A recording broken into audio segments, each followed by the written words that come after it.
Joe was stopping me though. You go for Folau. We're going to do it. Chị cẩn thận.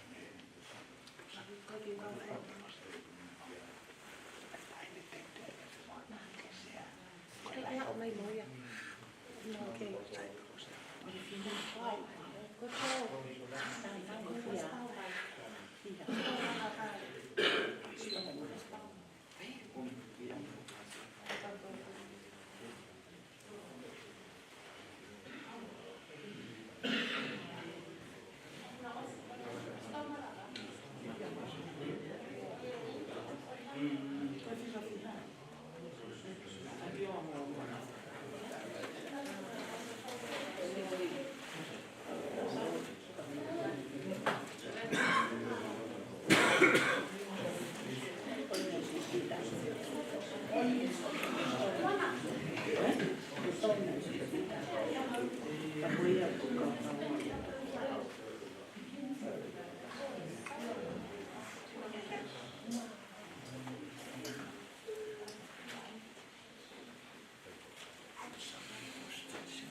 Có cho.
All I have within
Times we had to share together ain't worth having all the money in the world.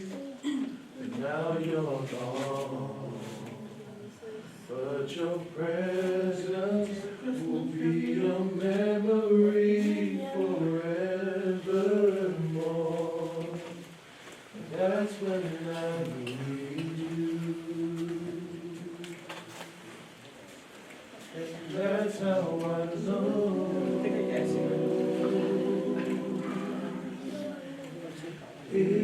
is so hard facing life with the loss of someone you love. The feeling of pain is unbearable. It hurts so deeply within your heart and soul. How can I face another day with the thought of knowing you're not around?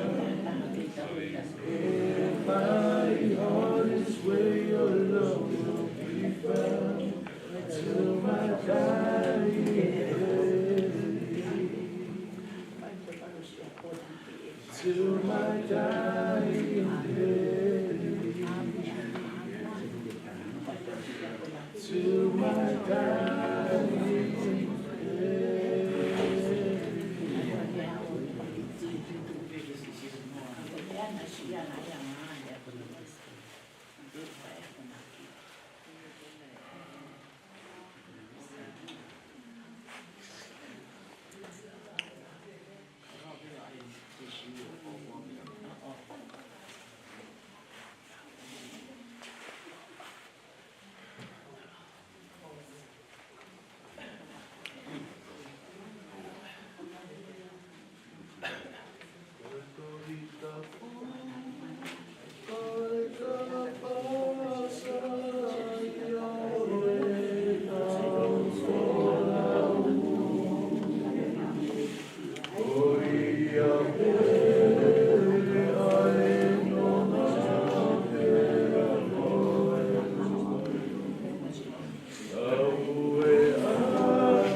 Oh,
Alo, pito.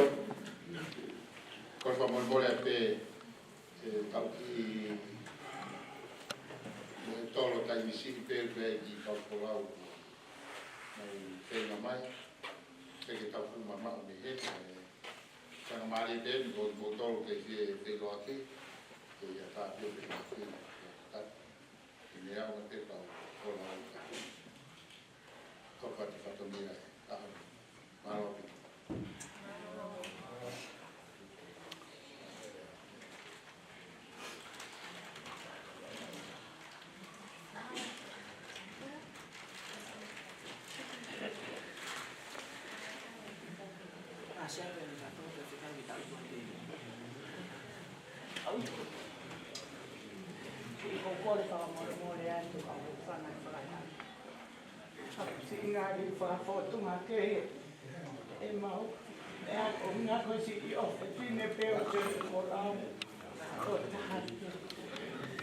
Pahulu, Estado de Auck, e puke ni tamai, o ne Folau mai o no, o ai te o aki na ro.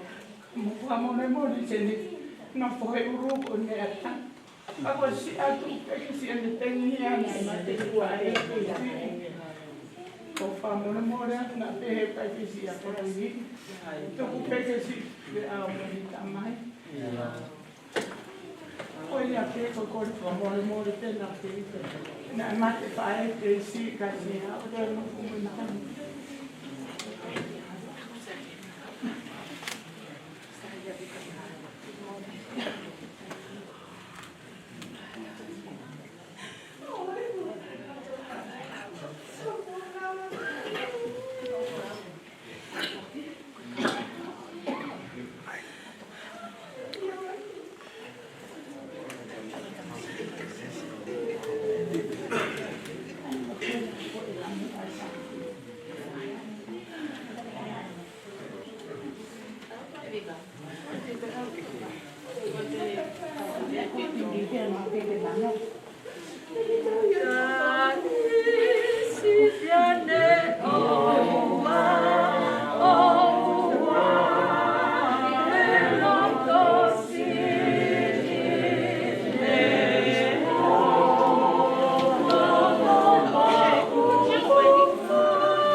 Padake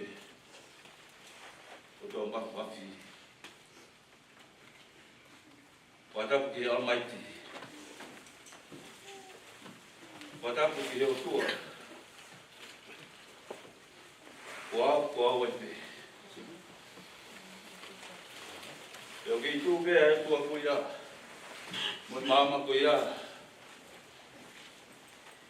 Otawa Fetagi Afiot Uhinga Faboli Oto Maki family O Mofa Fetagi Wafa Kondo Wafa Le for Mama Kita Tolu Patapat ke Kau Ma Auck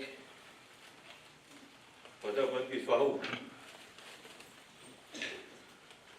Patapat ke Ulumotua Patapat Sione Folau Pahulu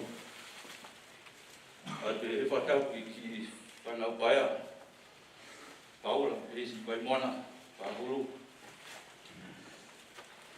Patapat tu Yavika Roma Mel Pae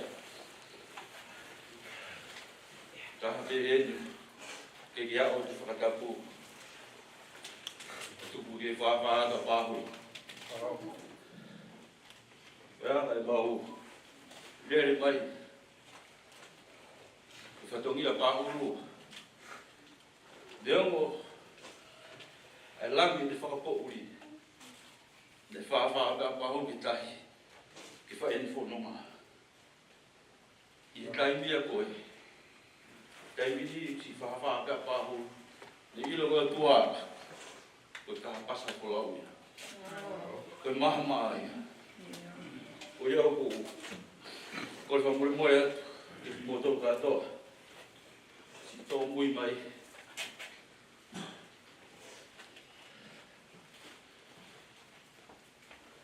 Ele me vitou uma. Se for não. Olha uma vez uma.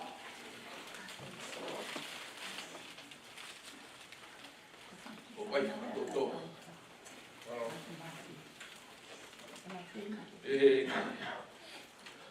Coloca cá. Uma. Siapa pas semua. Ono ka te au e tau ka koto. Ile mai ko ki whana pai a. Maa popoa. Ono maa vai. Hai a mani kina. Te whewhe. Pule whakao te ationa.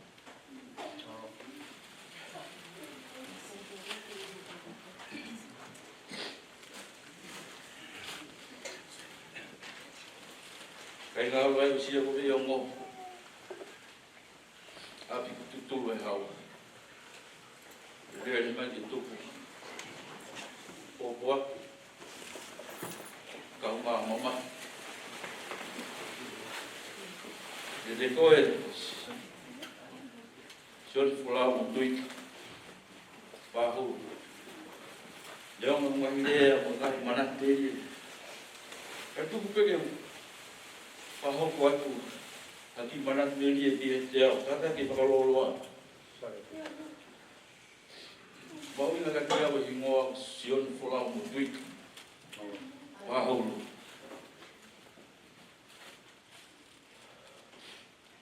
Sione Folau mo tuika. Ianga i whanongo. Ne marolo e whoha koe, e bouraki.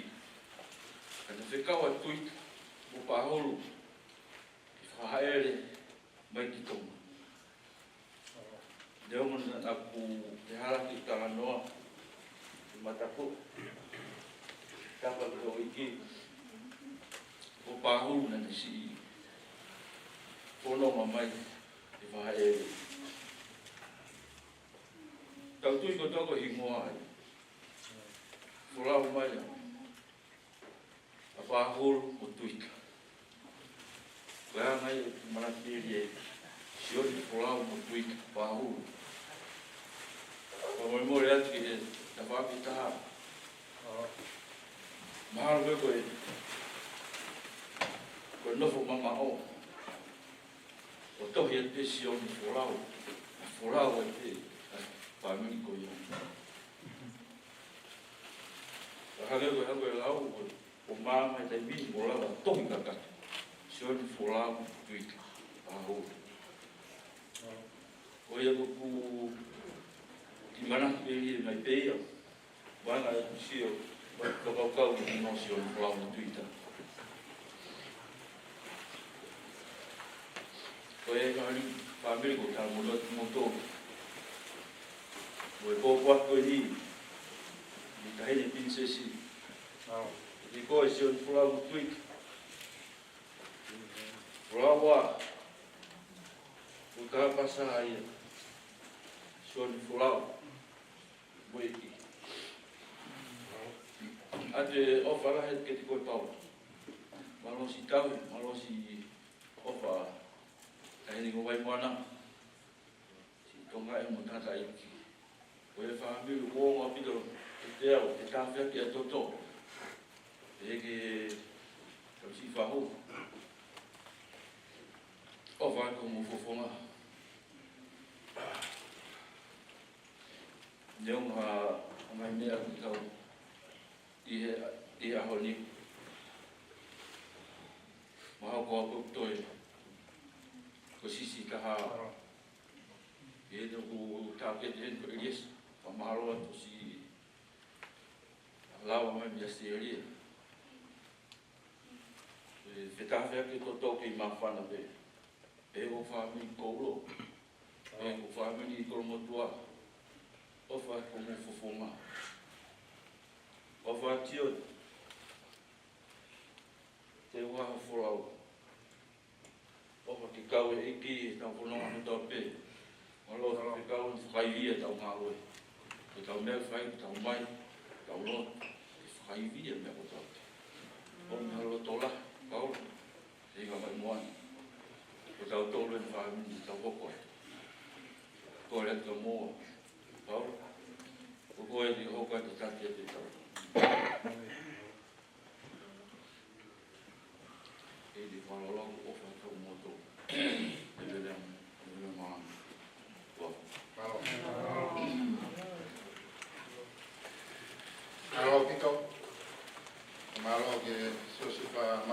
weni kau mai di family itu heka mau kepala dia kau itu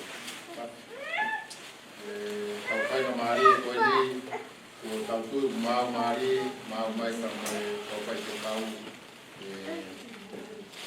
tapi kau malam sama vale aku berarti kau mau vale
Go for the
Ada ye bani tai hari mu.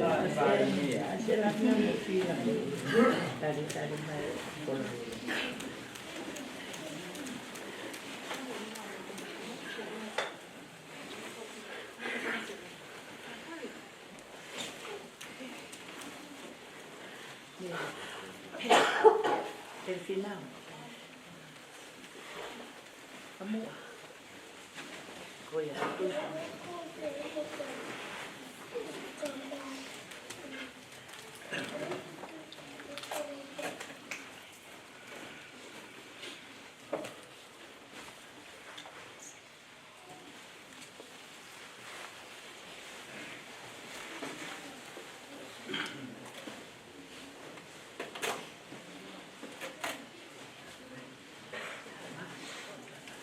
Dia hamil dia maupun pun tahu sudah boleh speak itu. Good.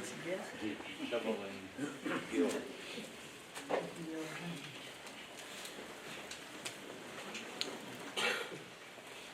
Mai dapat tak kita show dia.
Malo sisu.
Fola mai e eiki ko sisu, ko au pe ko e toi tu u pe a moi mo ui.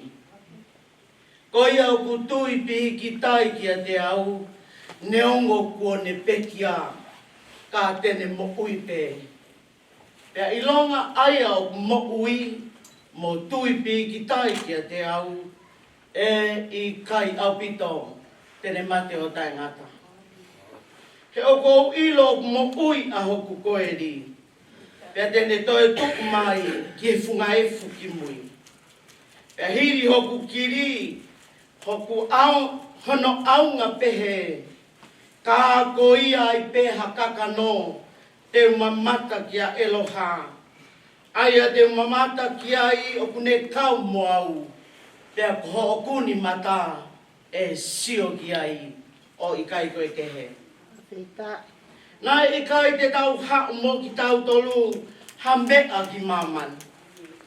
Koe ui foki, e i kai te tau lava, ke au mo ki tau tolu, ha momo i mea.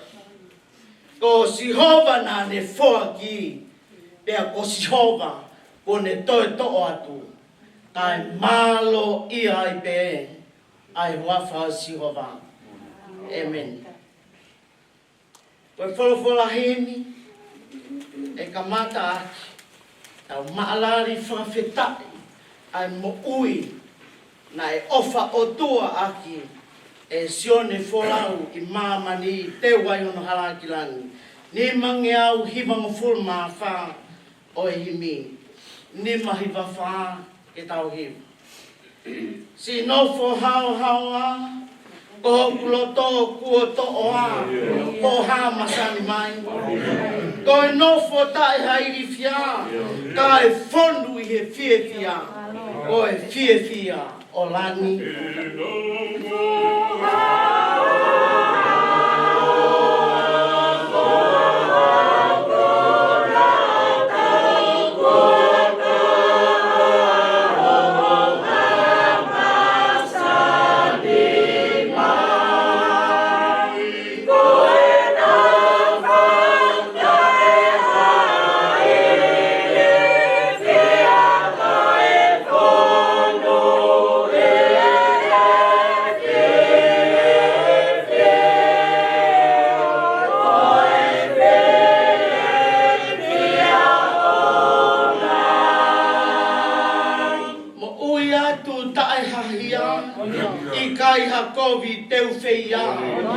Ha hori tae tau. Koe eiki te mata kaua. Ha nge ko ino ke i mua. O feo ngoi mau. Oh,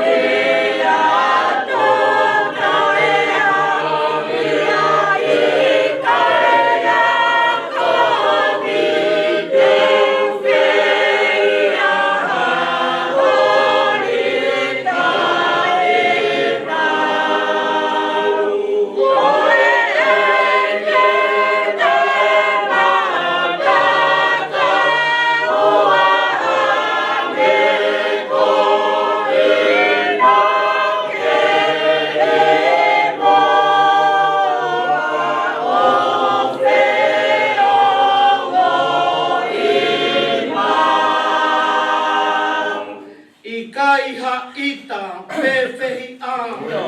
O i kai si i teu tu enia ha kovi kua whai. Kau ofa ki he mea kotoa. Tu kui ngata ke aunga. Neongo pe ko hai. Kai ha ita pewhi a.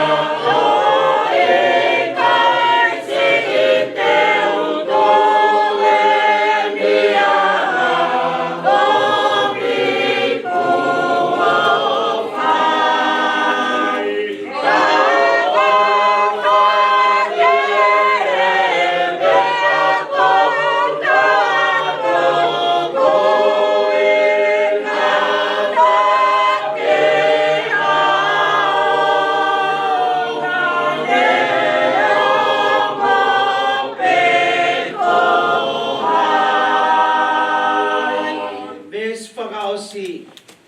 Koe malolo anga ia, nai lau ki ai ai palofita, koe langi i maman.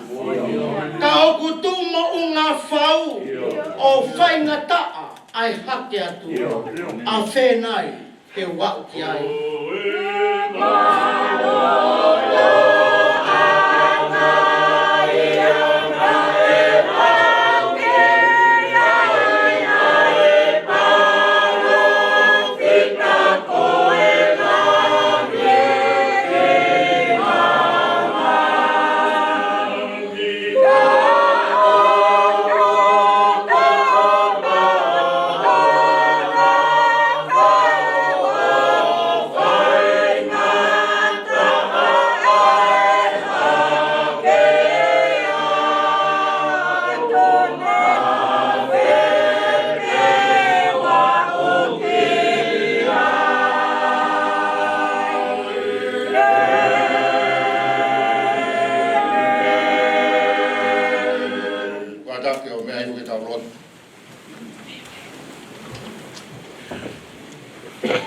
Ei, koko e ho mau no whanga i tau tangata mo i tau tangata. Tegi whatupu e ngā i mō ngā, e whanau e māmani mo i whonua. Tālo mei mua o lau i kuonga, koe o tua pe ai a whiona. Koe ane a whia e mō ui, hā pe mo mōre ngā i tau tangata. Koe mau tolo ngā o tai misi. Hange e pe halo a kau e mau ngangana. O tua nā ki he kamata ngā.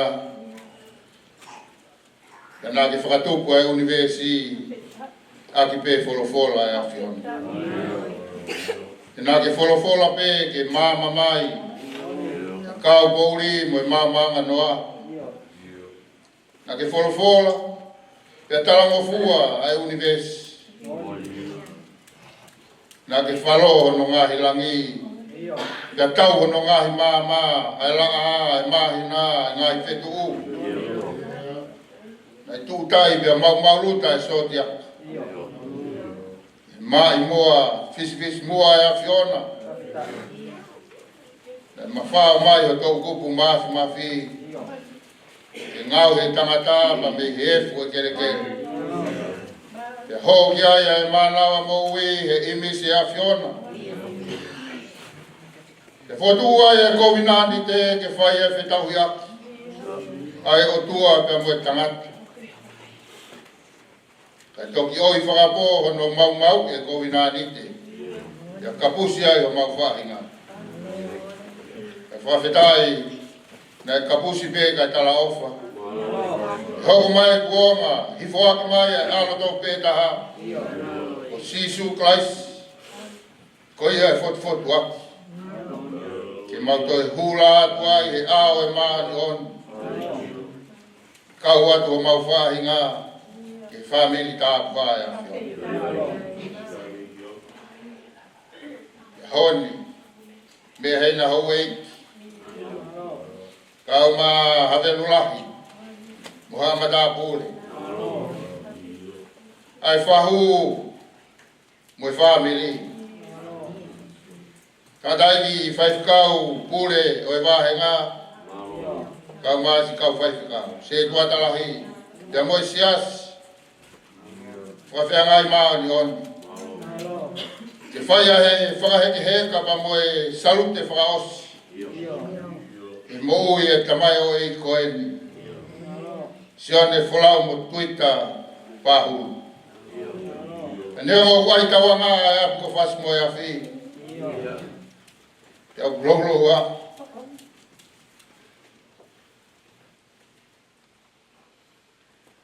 Mo whawhitai pe. Na teu pe. E tamai o e koeni halafono. Tutulu ai, e ngahi puriki. Me he kolo kakara. I loto kolo motua. Vai ko whātoto. Ai tawanga ai o wawa kolonga koe loto. Isi. Kili te fua. Alo i talau. Ka whawhetai koe a Fiona koe talau whai ai whai tau whakilis mats koe. Koe hoko mai a si suklais. Ko ia mama. Kene teke ate pouri. Ai kresi fai fio e a Fiona. Lolo e hou mo e matang. Ka mone talaloto a ana e le soni. Uruak sa miuela e a honi. O ku haka hoku loto ia si hova. Ka kuikai hamao ni oni. E hange ko e a Fiona. E kuikai haua a kia e a Fiona. Ya kuikai hamakatu hane ko mafi a Fiona ko maluanga ia to kai mananga si hova ya fua tau e nga u e kotoa peke a Fiona e utala mai ko mafi a Fiona ko kaufana e kautoa u mafes ya ko kautohu mu o no taki ai malu Tamai tamate si hova kune whakawala fo. O kune o hifo ki he des. Pea ne whakatu me iai. E a Fiona ia. Na ke tupangi a whai toka ka ke toi tuka me he mate. Ke whamahino koe hauta e liua e a Fiona. Whawhetai na te waki pe he tamai o iki hono hala whono ngā. Na os whaka papau pe. Sione. Folau mo tuita Pahulu. E ai pe mo menit. E tāpuni mai e matapā taimi. Kai whakawa mai e matapā o itani. Ai koloa ia. Ai tau whalau maari e nai whai he tangatai whai whakau. Talaloto e se tuatalahi. Nai ai pe waka nai whai e Folau. Kai whakawhetai nai ilo e waka au pau. O ta Fiona. Ia liwanga e moui. Kai kakapa atu ki he mea nai kakapa mai a Fiona. O hui. Ai teunga e mateli e. Kai tui e teunga langi e. O wha maalo atu he mau koloa le rei. Eki koe mau lotu. Koe uhi ko mau wai. Mo mau whakangata. Kai te mau wha malawa i ki mau tolu hame. Ke whihangahangai mo i ngahi peau tāne hala whanonga. Mau hapai atu. E o ki mata koe. Paula lawa Pahulu. Kau maasi vai moana. Koni mai a Fiona. Whakanoma, whawhia maari. Ulo mai o skai nā whai na whakamāmangi. Elias, kaka ma Pahulu whai mai Folau. Chau. Mo family ai fahu. Mau hapai ko toa peke a Fiona family ka mai sias. Fa mole ala a Fiona ka ke haele mai pio tatak. Ulo mai o mama teke ate pouli tu peke tau feao ka taki mua a Fiona e kai he mau fono. Kai whaiange ko matafi atu e loa e hala fono ngā. Mau kau ko toa peke kau whamuoni o puleanga. Mai whatongia honi. Mau hapai ate tātai whai whakau pūri.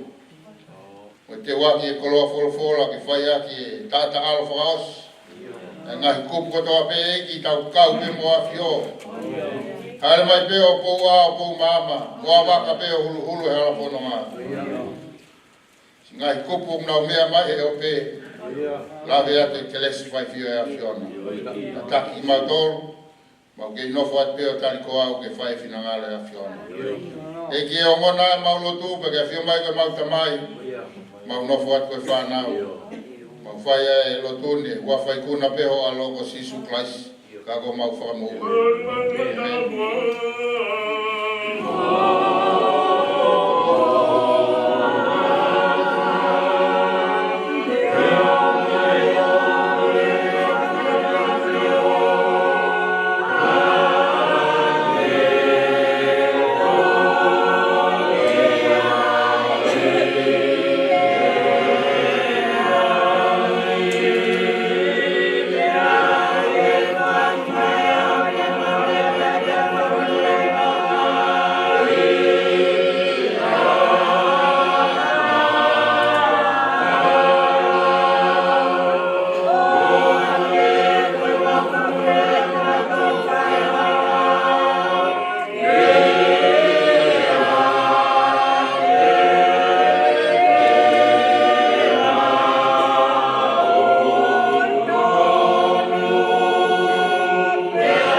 Pongi lanu mata mo tele babe.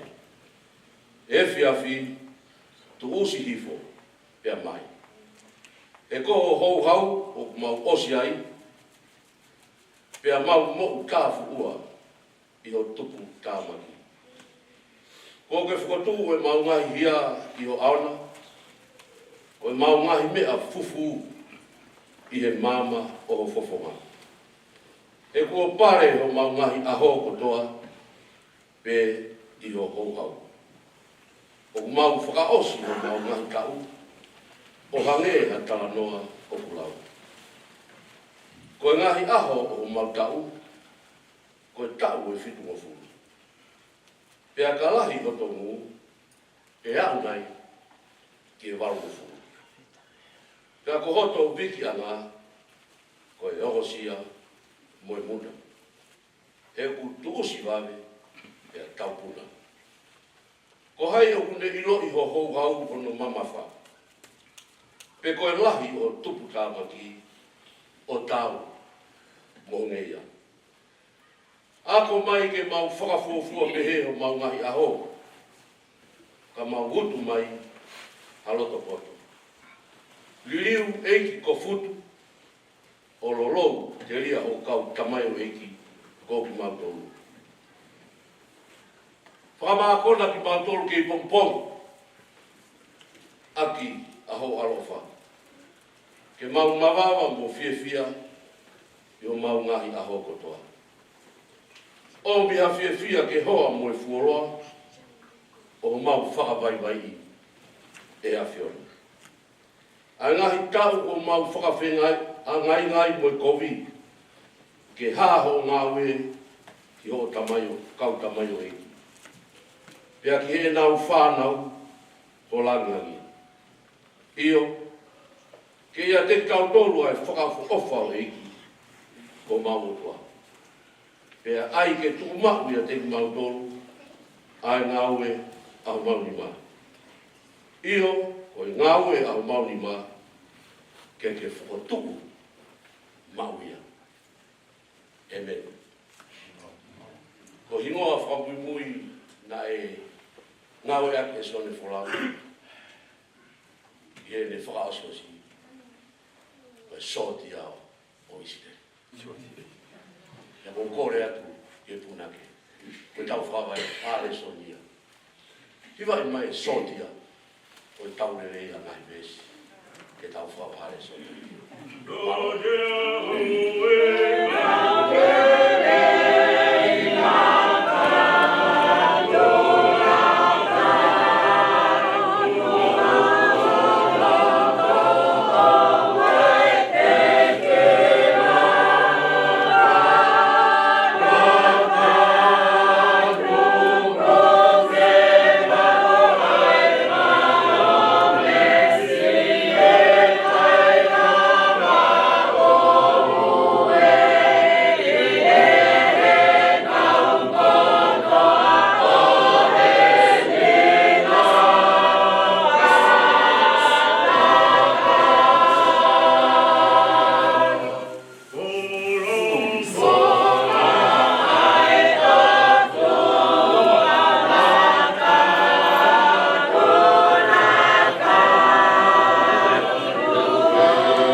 Ua e whalawhala ke tau toi whanau ki ai. Ono mōwhuru mā nima uraki i Pseria Paula ni ka kai Korinto. Uraki Korinto, whae taha nima te Malawan. Ka koengi, kua whukatua kalaisi me he pekia ko e polo o e whahinga kua mohe. E koe mea i e whō mai i he tangata ai mate, pea whō mai i he tangata poki ai toitu o e pekia io. Hange tofu pe o ku mate ko toa pe i a ātama e pe he tofu pe e whakamo ui hake ko toa pe i a kalaisi. Ka e takitaha i hono wahenga. Ko e polo ko kalaisi. Hoko ai a kinau tolu o kalaisi. O ka whai e ne hā ere mai. pe toki hoko ai ngata anga o ka tukuange eia ai pure anga ki he otua. Io ki he tamai o ka kuone whakaka anga ai pure kotoa pe moe tuunga kotoa pe moe mālohi. He kua pau pe kene hao. Kai oua ke te tuku e whiri kotoa pe ki Honolulu vai. Tā kua whakakaanga moe whiri whakamui amate. He oku lau, nā ne tuku ke i he lalo vae o ona ai mea kotoa pe. Ka e iai nai hataha tene pehe, koe ha ayanga o e whakotuu o e pekia, koe ha ayanga o e sino te nau hau moki nau tolu. Ai siana tae loto, na a moe mea ku ke tō e koe, o i kai whakamuiha ke ia, o ka pau o ki kai mate. Pe koe mea ku ke tō tala e hai, o ku ke tō ai sino i mea tene hoko ki ai. O ha momo i tenga pe, ha wite nai, pe, ha akau kehe. Ka upu atu ki ai e o tua hasino o whakatatau ki e ne tūtūni. Pe ke whahinga tenga taha hono sino ona. Tā e hai o kuanga taha e kakano kotoa pe. Kai kehe, o taha e kakano e tangata, kai taha kehe, ai kakano e manu. Pea taha kehe, ai kakano e manpuna. Pea taha kehe, ai kakano e ika. O ki ai whoki e whahinga sino whakalani, mo e whahinga sino whakai mamani. Ka o kutaha e teunga, o e whahinga whakalangi, pea taha kehe ai teunga o e whahinga whakai mamani. O taha e teunga e la a, pea taha ai teunga e mahina. Io, o taha kehe ai teunga o e ngāi whetu. O whai kehe ai teunga o e whetu koe, mo e whetu koe.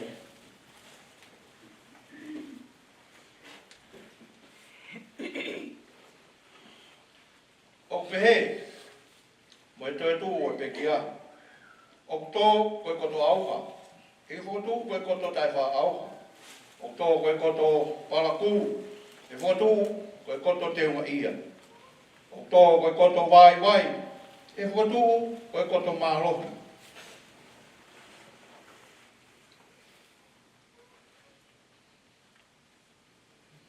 Ka pau wai hasino whakakano. Tāu ki ai mo hasino whalau maari. O nge poki koe mea kua tohi. Ai hoko ai uraki tangata a tama. Koe kakano mo ui. Nai hoko ai a tama ki ui. Koe lau maari e whamo ui. Ka tala e hai. O fufua hoko ai whalau maari e. Kai kehe. Koe whakakakano. Ia toki hoko ai whalau maari e. Koe uraki tangata. Koe tuku whakai mamani. Ko mea e fupe. Ke hoa o e tangata. Koe tuku whalangi ironga a ia. Ai mea vei puna. Pea mau e ia ai whahinga mea e fu. Pea ironga e anga o e tuku whalangina. Pea mau e ia ai tuku whalangi. Pea nge ko tau mau ai imisi o e mea e fu. Pea he foki. E tau mao ai imisi o e tuku whakalangi. Pea koe ni me mea o kou talatu ka inga. O ki kai lawa e he kakano mo e toto ki hakosi noa pe ai pure anga o e o tuana. O maa hakosi e auha a tai wha auha. E au talatu ha misteri. E kai te tau mohe kotoa pe. Ka te tau liu kotoa pe i hafo i mo menit. Ia voi kemo be, i eifi whakamui ai tarupite. Io, eifi ai tarupite, pea e whakatuku ai pekia o tai wha auha. Pea koki nau tolu e ririu, he ko pau, ke ai he mea auhani ai tai wha auha.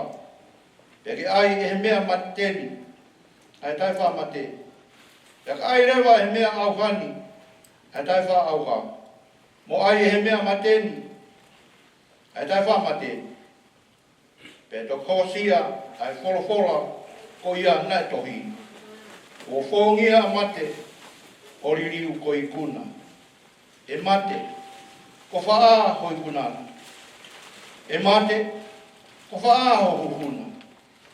Ko e huhu e mate, ko e hala. E ko e maaro hinga o e hala, ko e lao. Ka e whawhetai ki he atua. E ne tuku mai, e tau i kuna, i o tau eiki ko si sukalaisi. Ko ia, se o kainga o whaama. Ke mautu mau, tai ngā ue. O mautupure kina mawai pe, i he ngā ue a eiki. I ho mau iloni, ko mea ke eiki, ko ho mō whakangosia, o kui kai, ko e lau whanau ia. Amen. Ko rea tu i e o ka lawhia pekia. Kamataini.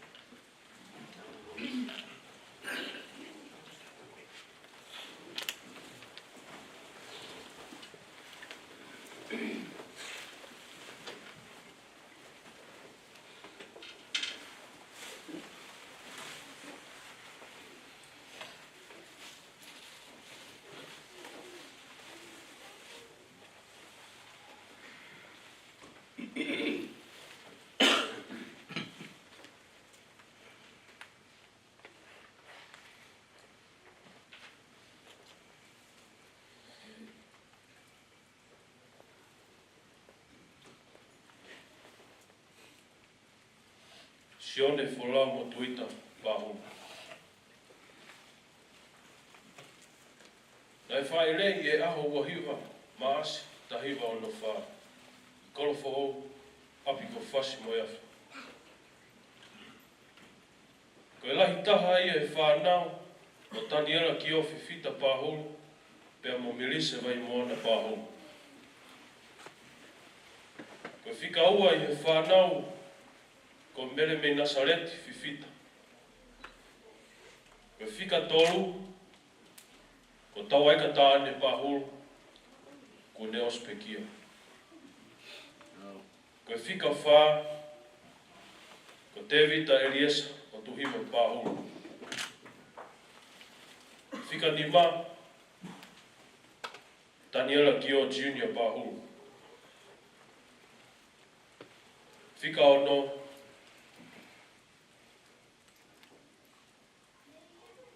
Sisi tahaga se o sifa mafi Pahulu.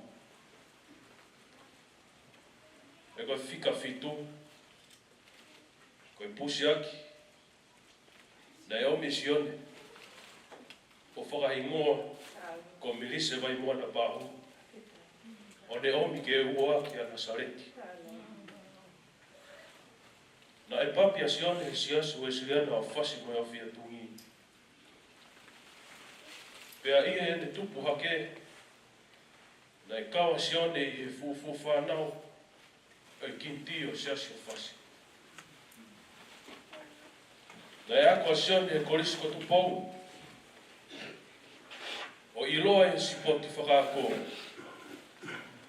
whea au hilere, na mau hoko hoko, a ipu ko ia. Na e maku foki, a e ni ngoa, whakatentene ko Sione kelo. E ne kei ako i toloa. E na e kelo pe ne ulu, e tainko ia. Pea hoko atu e ne ako i hangu.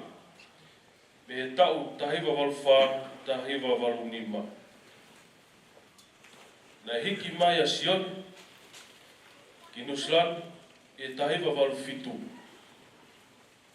O na maheni ai, mo ki tahine talavou, ko sini wasuni wepi. O na mari, e tau tahiwa walu walu, e aksiasi, whakawhiangai mao ni oni o ne hanga.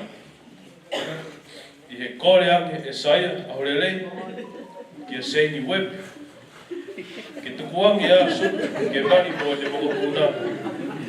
E koe huri mo e hako o e kau whaiwhikau, mea viriami lang, ko loa ki whaiwhikau, whakatui. o au mai ki he kuangana, o ko ke iai pe ai whewhikau whaamiri, ko Dr. whewhikau Rev Offa Wepi Hau. Nā e whakakoloa aki, e nā manawa, whanau e toko ua. Ko au koe lahi taha, ko Paula lava, tau aika tā ane Pahulu. Pea moe ki, haisi pe, aho mau api, masiva, ko vai moana Pahulu. Hai hati. I he tau afu mawhitu, na hiki e whanonga se mau whae, o hoko ai a Sione, ko tamai ma whae kia te ki mau. Ko ka tonga wha mui mui, na ki whaamiri masiva koe. Koe ko Mari ko haku hoa, o whaanga ko Maria, ki Moscow Pahulu. O ko nau hau me whanua i loa, o ko hā i e toi tapu, ko Macedonia. Neonga, sene whie kau mai ki he ma aholahi, ana i kai ke lava mai a Sione, e koe taimi ana nei kamata ai, e whangata ai e puke. Ka koe mea whakakaloria, ke ne moui, nei tuku pā mo tari moonia e ki, ke ne moui. Whakapapau i osi. Te tuku atu ai lewa e, whanga maarie, e wana si, ke ne whaka osi atu, e maki pokua. Malo.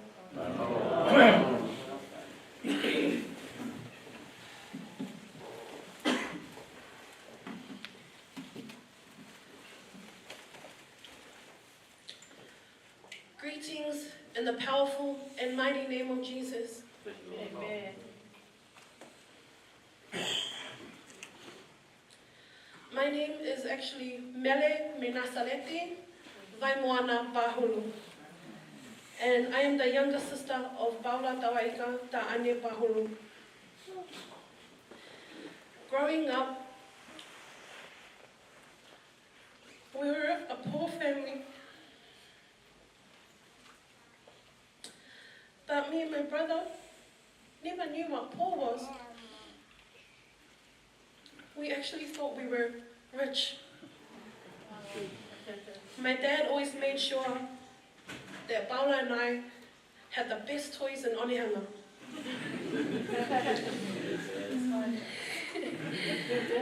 And one Christmas in the Onehanga Methodist Church, for our Toli Aukau event, my dad asked me, Mona Si'i, what do you want for Christmas? And this always made my dad smile. I answered him, Dad, kofe mau pe kof pa, get our Christmas. I told my dad I just wanted a loaf of bread for Christmas. Okay. And he got me a loaf of bread.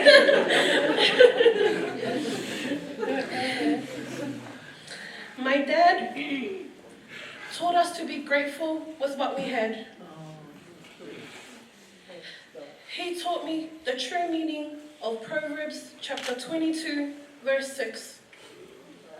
Train up a child in the way he should go, and when he is old, he will not depart from it.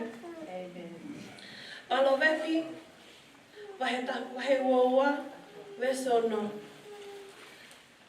Atu ato ki hatamasi'i, o tau mono alunga, tala atu oku okane ka motua, e ikai tene hiki me iai. Amen. Praise God. Dad always made sure that Paula and I were happy. And not only with us, but with his friends and family. He opened his heart and his home to everyone, from the lowest to the highest. My dad will give the shirt off his own back to help others, even though he had nothing. And sometimes I would question my dad's choices in life. his same answer will always be with a big smile.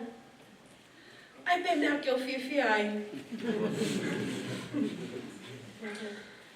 He just wanted to be a happy man. My dad, if some of you knew, he suffered. He went through many trials and tribulations in life. He suffered through many seasons in the wilderness. But regardless of that, my dad still pressed on like the soldier Islami that he is.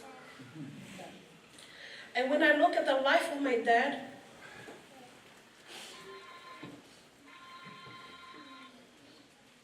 his life was a true testament of the book of James, chapter 1, verses 2 to 4.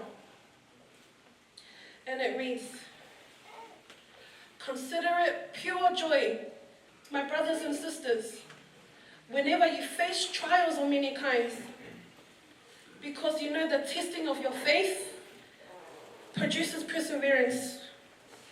Let perseverance finish its work so that you may be mature and complete, not lacking anything."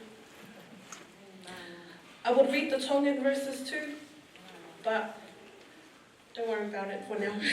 You can cross-reference it later.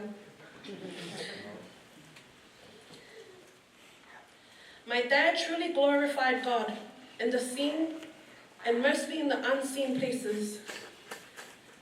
And from that, I was able to witness the characters of our Almighty and Heavenly Father. That He is Jehovah Jireh, the God that provides. And He is also Emmanuel. God is with us. He is with us everywhere we go. Thank you, Lord.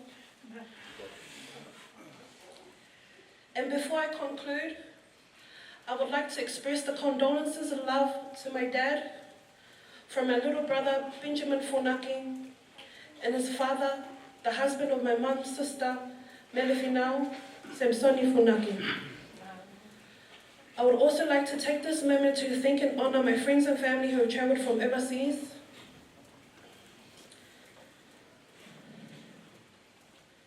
Dad, I will forever miss our days together. In your final moments in hospital, our days were always filled with praise and worship, with fellowship and mostly laughter.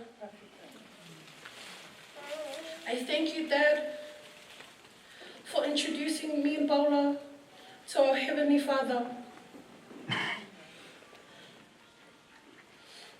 And I thank you all for gathering here to celebrate the life of Sione. Like it says in James chapter 1, verse 2, consider it pure joy when you go through trials and tribulations. May we not mourn, may we celebrate the life of Sione, as he always wanted everyone to be happy. Love you all and God bless.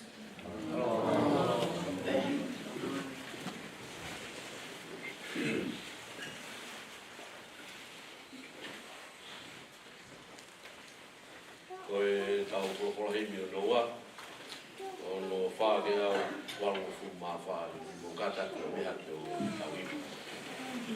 Whaake au waru fu maa whaake. Ko sisu le lau ki e lan, koe api e o ene tapa.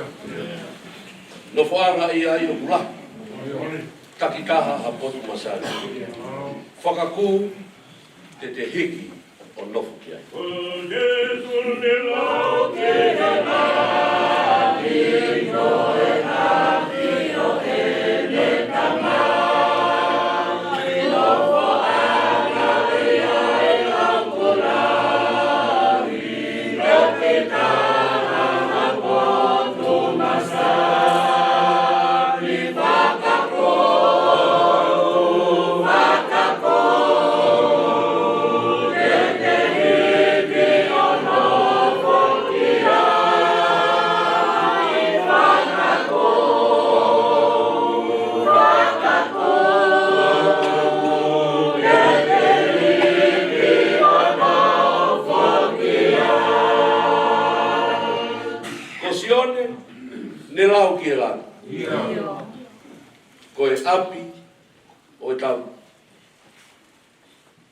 e tu tapawha.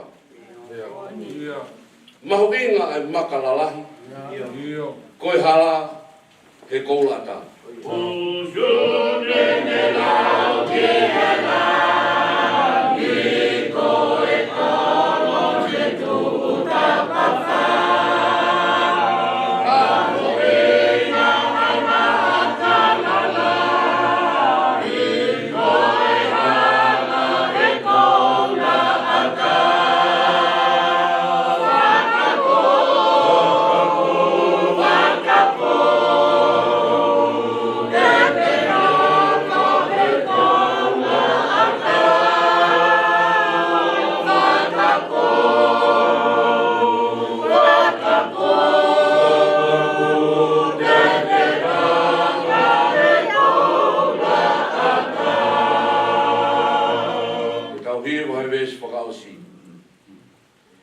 Ka kohono masadi o langi, ko i kai ke huai ha whiri. O i kai iai ha mama. Ka tau nofo ki ai mo eiki, whakaku, te nofo ki ai mo eiki. Ka kohono masadi o langi, ko i kai ke huai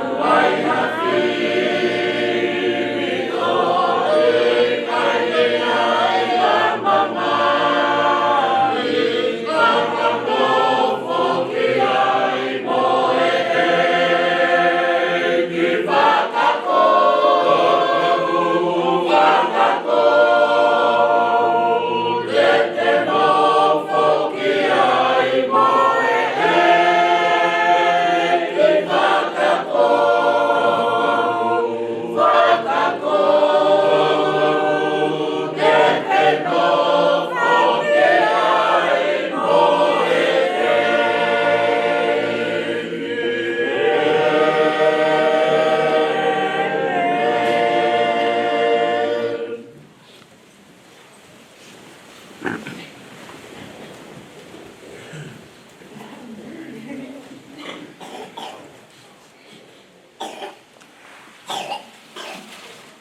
Loto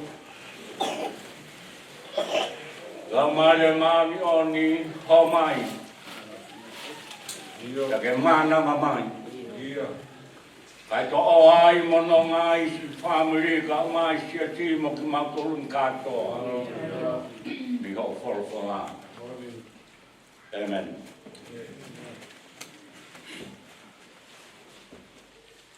Ka venga ke whakaheke heka aki ai so tia ko ko tau nofo anga ka ngata. Ko no pot for ko same. Amo se ana la wa se tota. Ko la mo se ko ni. Mo se tangata e o tua. E ko koe ho mauna anga i he tō tangata mo i tō tangata. Ko vesi. Kamore more atu. Tō mua ke o hūwhanga atu pai. He ngā hi tala whakatapu ko tō tala atu mei hau. Kia hauai, amata bol, kau whai kukau, whahu, kau mai, whanere mai whanau. Pau la lama, kau ma alai moan, te beg si ngā whaen, me tinau. Kia moki mau tōko tōpe, si toko ane toki lava mai mi tō ngā si Sione, ke kau whakataha, i he whakao singa. O sotia. O ko puno mo whakapa ki ai, o i kai ko ha sotia tonga, tonga iane. Kai ko ha sotia nusila. Sotia e ke, hallelujah. To ka me ka tau kata whakapa ki ai. Ka venga, ka mai Sione, kai ko Sione. Ko nofo anga, he tō tangata mo tō tangata si hoa. Nai Israel. Ni kai kona whanga ia. Si hoa. Ko tō lea tō tangata, he lau koe a Moses e ko tae whanoa. Lau koe a Mateu ko tae whaua, tō tangata, tae whanoa. Kata, te ke hoko atu, ne whaikau. Koe ne whakatau kei mai, mo ilo e malanga whainga tata ha. He malanga koe ku mohe mai, mo hange koe kai ke whie whanongo, malanga whainga tāhi. Koe malanga whainga fuaka ha, he malanga koe a mai, pia mai mare, pia pia mao. Whakalata pia ifo. Kaka, ko tāle whanoa, nafu pōpura Israelei, isi pita, lau be Israelei nafu pōpura lata pe. Lau be ia, kono whaanga ia. Whara e o tua ke Moses alo o mai kainga. Kono whaanga ia. Ai whai tok tangata ko ia, kai ko Israeli. O kai ko Isipete. O kai ko nafu pōpura. Hiki me ai. Hiki mai whanonga kamata he toa wha. Toi ai e whai tau whanga fōru. Lau pe Israeli, hangi ka te au koini. Ano whaanga mau. Ke he tō tangata koe toa wha. Whara e o tua kaito na whaanga ia. Au hai kau hau ko toa pēme Isipite. Tangata whao ko toa pēne whanau i he toa wha. Ko ki nau tōru e te hoko a te whanonga. Sa iau ki whanunga kala o wha. Nei tō te he te Israeli koe no whaanga whakau si ia. I kai. O se tau whanoa. Mo vete a Israeli. Ki he ngahi popu ke he maka kai si iu. Kia muta ka no whaanga i. Kai ko Isipite. Kai ko toa wha. Koe koe whanua e kawa. Sai ko tauanga e tau whau mai ki mamani. Nā tau he ngahi. Mana ma ko toa peo e tau ngahi whae e ko rak na whanga ai. Mahina pe e hiwa. Peo piliu pe io mahina on. Fitu wa o u tau. E tau whau mai ki mamani. Siang, i tani nono. Te koe taine e nofo, he manawa e ngahi whae e, koe na whaanga ku pere ngeti. Kau mahin, koe no tau, ni mahiwa. Ka koho tau tō ngā kea whitu noa whitu hewa, ai nihi e o hiwa noa pia teau e nihi. No whaanga hano wā, koe mamani. Pe tau lau lata mamani o puli e whanua rela e. Ka tau pehe kono whaanga e ni konu sela, ko tonga, ko mamani, mohana whakau whauwha, koe koe ni. Koe mama ia koe ni koe mama, hange koe na tau lapa kia ne pua koe mama teu pe. Ko lapa pe ki whanau ki mai. Pe te maloro. Pe. O awa i pe ia, owa, tau te awa ni, koe no whai mama ni. Ka koe te au koe whitu noa, waru noa, kalamai e mo sese. Tangata e o tuanga. Koe mamahi pe moe on sia.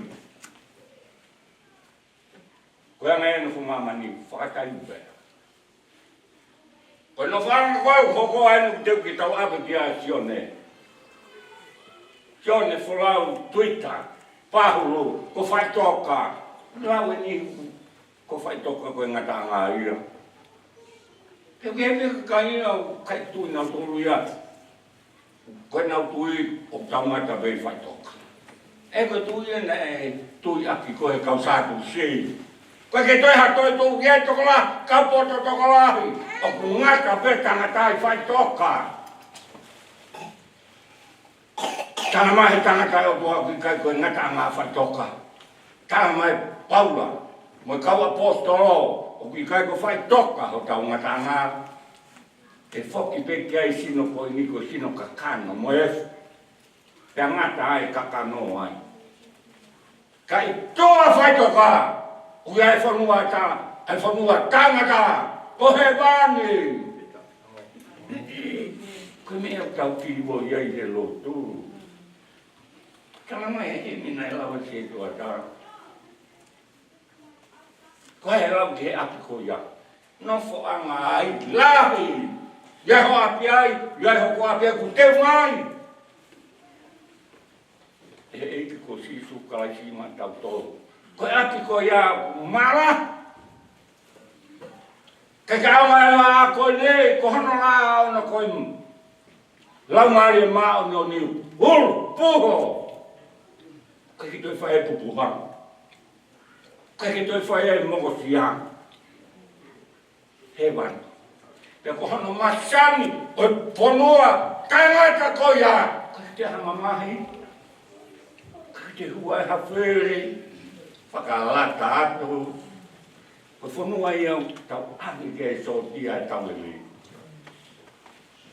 e ku tau heni pe whakaapa apa. Mo whakamāwa e mo ia.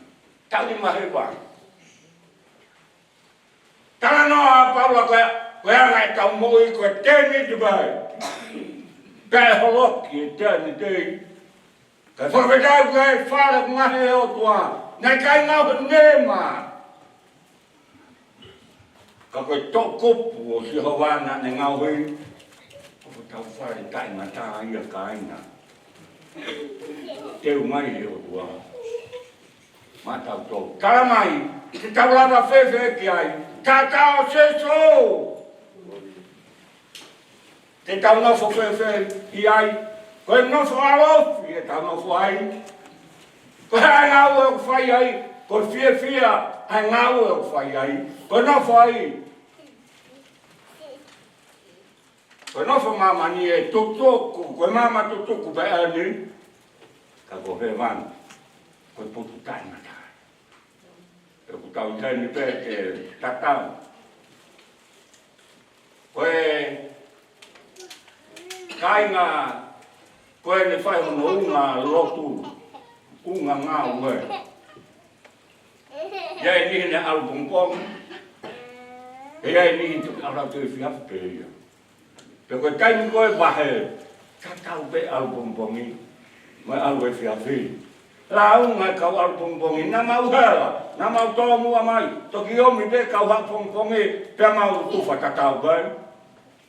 Koe karia e ki, kainga lotu mua mo lotu pongpongi, pe umo kau ai.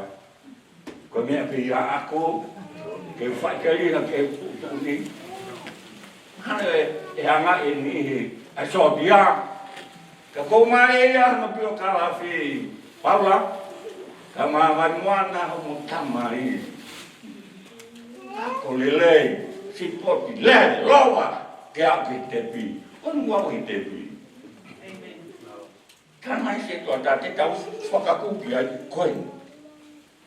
Nofo, alofi. Sione.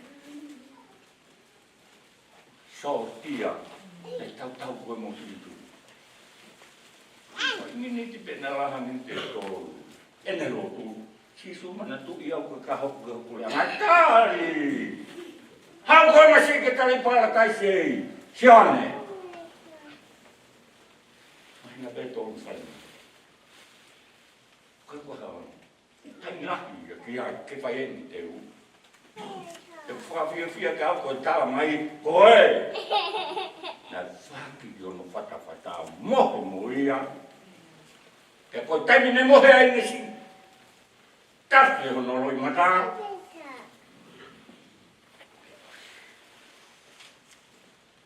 Sione, ofa mai a hono no. Tahane, hoiki. Whakapote ofa. Sione Folau. Si meri kue ki lakai, me kautou le kere ka whare kawa, kai ngau. Te koe nau koko aku mai mua, e te mau, mui atu, ua whai tamai, mai aro.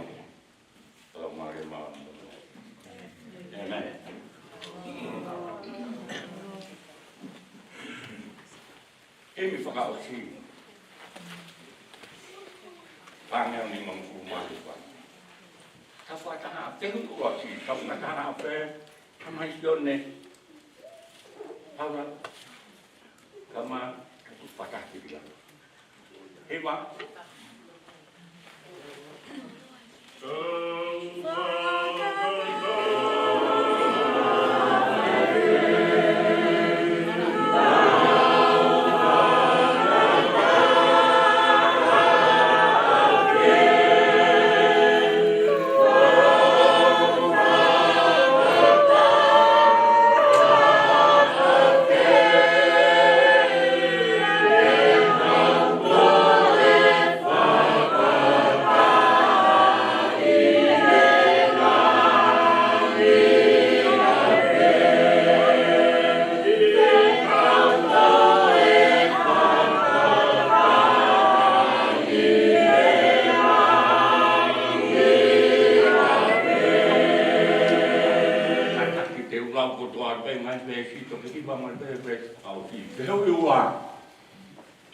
Te ura ma whewhe ki ana. Ka mai ki yungi. Ka tahau ki yu. Ka waba ki ana. Te huku tauru. Te kofu whewhe ke tamai Sione. Ai kofu hini hina tupu kofu uri. Ke tane. Ai mai kofu hini hina. Koe teu mai o hewa. Te huku wha. Te nofo whewhe i ai tamai Sione koe ni pala ko nofo alofi. Hallelujah. Eva. Mesi nema. Te ngāwe whewhe i ai. Tamai kake te wha mamahi. Fie. No. Veso hau si. Te tapu puku a whe. Tamai Sione ka nofo musi ai be teke pe. Leo nofo e wani. Tangata po. Tangata. Veta.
Ke aha mo whanonga mo Sione. Ke a whio ia i he paula ka ma vai moana. Me whinau, whamiri katoa. Ke pēr ke he whaikakau ka ma ki mautou kotope se to talahi mo i siati. Ke mautari. O ke aina whanga tangata. O he vani. Wahi no ngahi. Roke. Ma mautou. Ka kono ngā e utua mama he tatai a tamai kotoa pē. Opa kene malu i humolo tō mo ngai whakau i a kalaisi i tō. Ka ke hoko atu ai tāpu aki a utua koe tamai mo e ala mo e lau maile maani o nei. Ia ki tau tolu kotoa pē i am. Tai ngata, pēr tai ngata. Amen. Go, go, give the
flow at.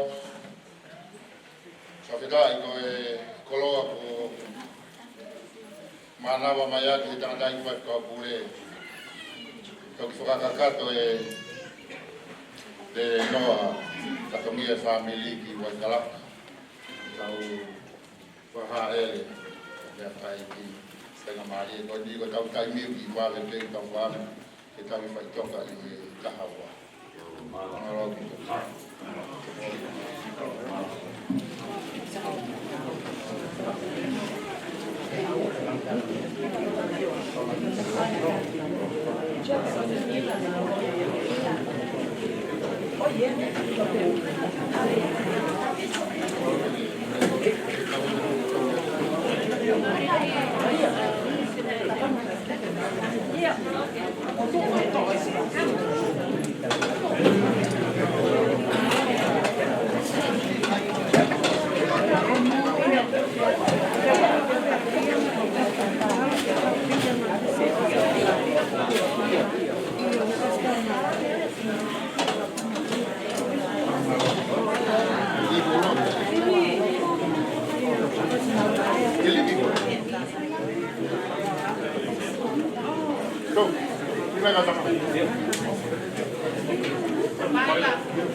Kita